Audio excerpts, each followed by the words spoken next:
Hello, welcome to my channel Debpriya's canvas. আশা করি তোমরা সবাই ভীষণ ভালো আছো আর আমিও খুব ভালো আছি। আজকে চলে এসেছি আবার একটা ছোট্টখাট্টো ভিডিও নিয়ে। সময়টা হবে 4টে কিংবা 4:30 বিকেলবেলায়। সেই সময় স্কুলের সমস্ত কাজ সেরে বাড়ি ফিরছিলাম। স্কুলের বাচ্চাদের জন্য ছুটির সময় আর টিচারদের জন্য ছুটির সময় দুটোই আলাদা, যেরকম সব স্কুলে হয়ে থাকে আর কি। তো বাচ্চাদের 3:30 নাগাদ ছুটি হয় আর আমাদের 3:45 নাগাদ ছুটি হয়। ওই সমস্ত কিছু কাজ সেরে সুরে বাইরে মানে স্কুল ক্যাম্পাস থেকে বাইরে বেরোতে ওই 4টে 4:30 মতন বাজেই। প্রত্যেক দিনের মতন আজকেও একটু বাড়িতে ফোন করেছিলাম কথা বলার জন্য। সকাল থেকে তো সময় হয় না একদমই, আবার বিকেলে গেলেও সময় হবে না, কারণ বিকেলেও প্রচুর কাজ থাকে বাড়ি ঢুকে। তো এইটুকুনি সময় একটু মায়ের সাথে কথা বলে নিই। যাই হোক, আজকে বাড়ি ফেরার পথেই কিন্তু মাথায় সেট করে নিয়েছিলাম যে চাটা আজকে কিছুতেই বাড়িতে খাবো না, বাইরেই খাবো। তো ব্যাস যেমন ভাবা তেমন কাজ। বাড়িতে এসে কুণাল দরজা খুলেই একটাই কথা বললো প্রথমে, চলো আজকে বাইরে গিয়ে চাটা খাই। আলাম আরে এটা তো বেশ ভালো ব্যাপার, আমিও তো তাই ভাবছিলাম। নিয়ে আমরা ফ্রেশ হয়ে চলে এলাম আমাদের রেগুলার শপে, যেখানে আমরা চা খাই। আর এই জায়গাটা তোমরা আগেও দেখেছো আশা করি, কারণ আমার এই চায়ের দোকানের আরেকটা ভিডিও শেয়ার করা আছে। তো মাম্মাকে আমরা ডান্স ক্লাসে ড্রপ করলাম, ড্রপ করে আমরা চলে এলাম চা খেতে। আর আমরা তো বাঙালি, চায়ের সাথে টা নেব না সেটা তো হতেই পারে না। তো চায়ের সাথে টা নিয়ে বেশ আড্ডা দিয়ে তারপরে আমরা একসাথে চাটাকে এনজয় করলাম, সঙ্গে কিন্তু টাটাও। চায়ের আড্ডা শেষ করে কয়েকটা কাজ সারলাম, কাজ সেরে তারপরে আবার ডান্স ক্লাস থেকে মাম্মাকে নিয়ে চলে এলাম আমাদের পাড়ার সাই মন্দিরে সাইয়ের দর্শন করতে।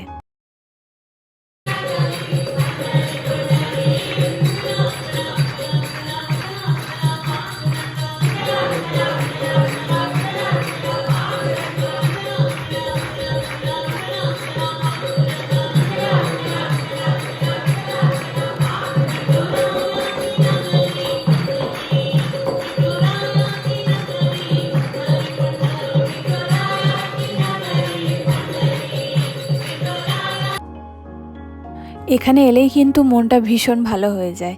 এই ভজনটা কিন্তু আজকে আমার জন্য অ্যাড অন খুশি। তার কারণ হচ্ছে রোজ রোজ কিন্তু এটা শুনতে পাই না একদমই। আর দ্বিতীয়ত রোজ হয়ও না, বৃহস্পতিবার দিনগুলোতে হয়। আর যদি কোনো দিনও কোনো ফ্যামিলি ঠাকুরের পুজো দেন সেই দিনগুলোতে হয়। তো এইটা এমনই একটা দিন ছিল যেদিনকে একটা ফ্যামিলি এসে ঠাকুরের পুজো দিচ্ছিলেন। মন্দিরের ভেতরে নামাজের আওয়াজ কোথার থেকে আসছে বলি তাহলে শোনো। আমি এমন একটা সুন্দর জায়গায় থাকি যেখানে মসজিদ এবং মন্দির দুটোই কাছাকাছি অবস্থিত। আর এই দুই ঠাকুরের স্থানে প্রার্থনার সময়টাও খুব কাছাকাছি, মানে একই সময়ে প্রায় দুজনের জায়গাতেই প্রার্থনা করা হয়। সেইটাই কারণ যে কোনো জায়গাতেই থাকো না কেন তুমি মন্দিরের আওয়াজও পাবে, মসজিদের আওয়াজও পাবে। ইভেন যখন আমি বাড়িতেও থাকি তখনও কিন্তু মন্দিরের ঘন্টার আওয়াজ, মন্দিরের ধুনোর গন্ধ এবং মসজিদের প্রেয়ারটা সবটাই শোনা যায়।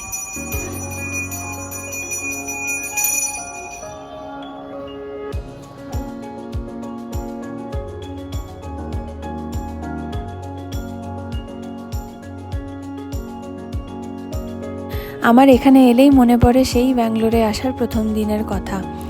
আমি এসেছিলাম 2019-এর 1 জানুয়ারিতে। 2018-ই আমরা রাত্রেবেলায় কলকাতা থেকে বেরিয়েছিলাম, রাত্রির বেলায় 12টার সময় আমাদের ফ্লাইট ছিল, এখানে 2:30টার সময় এসে পৌঁছেছিলাম।